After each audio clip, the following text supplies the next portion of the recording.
هذا الماسك خطير يا بنات. اللي تحب توحيد لون البشرة وبنفس الوقت اللمعة والنضارة اللي ينطيها الماسك متأكدة راح تدمنين عليه. نحتاج بذور الكتان ونشا زائد مي، نخلطهم على البارد، بعدين نخليهم على النار يسخنون لحد ما يصير قوام متماسك عندنا وثخين.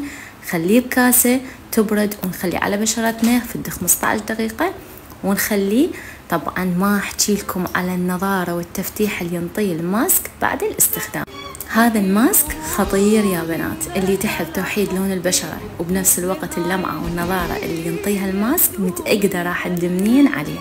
نحتاج بذور الكتان ونشا زائد مي، نخلطهم على البارد، بعدين نخليهم على النار يسخنون لحد ما يصير قوام متماسك عندنا وثخين.